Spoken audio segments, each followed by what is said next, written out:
शहर की हलचल से दूर कुष्ठ रोग से ग्रस्त ये लोग श्रीनगर की प्रसिद्ध नकीन लेक के समीप बनी लेपर्स कॉलोनी में सरकार से ना जाने कितनी उम्मीदें लगाए बैठे हैं, लेकिन सरकार की अनदेखी के चलते बुनियादी सुविधाओं और उचित चिकित्सा के अभाव में ये लोग यहाँ दुखी जीवन व्यतीत कर रहे हैं।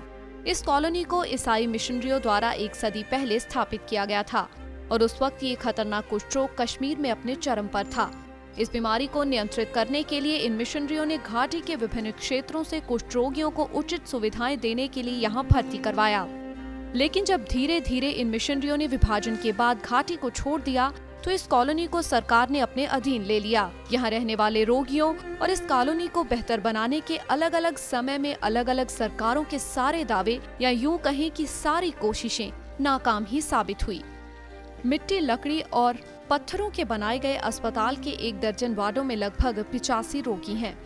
इसके अलावा मिशनरीज द्वारा इस कॉलोनी में इन कुष्ठ रोगियों के लिए छोटे छोटे घर बनाए गए थे, जिन्हें की बाद में ठीक करने की जहमत सरकार ने नहीं उठाई। आज इन झोपड़ी जैसे दिखने वाले घरों की हालत इतनी खराब हो चुकी है कि उनमें रहना इनके लिए एक मुसीबत बन गया है। लेपर्स एसोसिएशन के प्रधान मोहम्मद लतीफ ने बताया कि जब उप मुख्यमंत्री ने यहां हमारे लिए नए सिरे से कॉलोनी का निर्माण करने की घोषणा की तो उनकी खुशी का कोई ठिकाना नहीं रहा, लेकिन सरकार ने इस परियोजना को अधर में ही छोड़ दिया।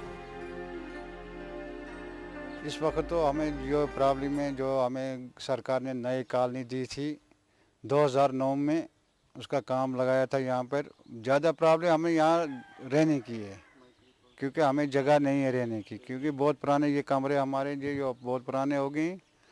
तो हम खुश हो गए थे जब 2009 में आए। यहाँ हमारे मिनिस्टर सीएम साहब, डिप्टी सीएम साहब आए, बाकी मिनिस्टर लोग आए, कमिश्नर साहब आए, तो बोला आपको नए कॉलोनी दे देंगे। थे हम खुश हो गए। हमने बोला चलो ठीक है, हमारी प्रॉब्लम दूर हो जाएगी। तो कुछ टाइम तक वो काम चला के 2012 मार्च से वो काम बंद कर दिया है। फिर हम बहुत जगहों में गया तो अब कमिश्नर साहब बोल रहा है कि मार्च टू अप्रैल तक हम आपका काम लगाएंगे।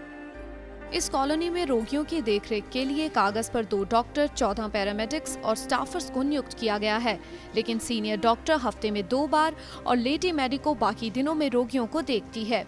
इसके अलावा एक चौकीदार और एक ड्रेसिंग मैन को छोड़कर कोई भी कर्मचारी अपनी ड्यूटी को पूरा नहीं करता। यहाँ रहने वाले एक रोगी से जब हमारी टीम ने बात की तो पता चला कि इस अस्पताल में एम्बुलेंस सेवा तक उपलब्ध नहीं है। जब कभी भी किसी रोगी की हालत ज्यादा खराब हो जाती है तो दूसरे अस्पतालों में ले जाने के लिए परिजनों को कई तरह की परेशानियों का सामना करना पड़ता है। मुश्किलात हमको ये आती है कि जो हमारे ये कमरे थे, हमको एक कमरा है रहने का, उसे में खाना है, उसे में पकाना है, उसे में सोना है, उसे में नहाना है। ये प्रॉब्लम हमको बहुत है। अब गवर्नमेंट ने बोला था हम इनको रेल टेपन बना के देंगे।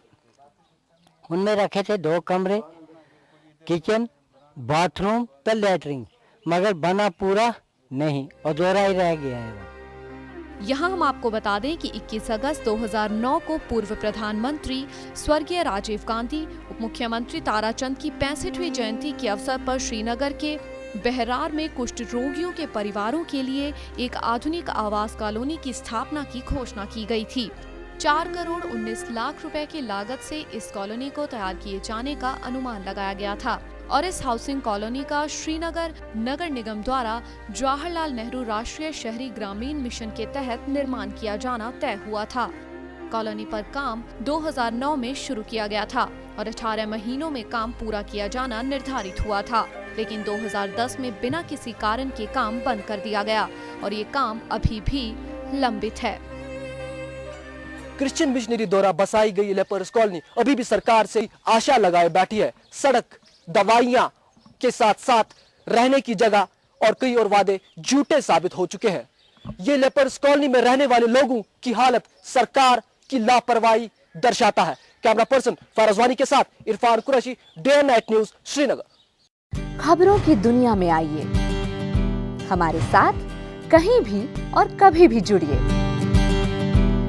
हम मिलेंगे फेसबुक पर, हम दिखेंगे यूट्यूब पर, हमें फॉलो कीजिए ट्विटर पर।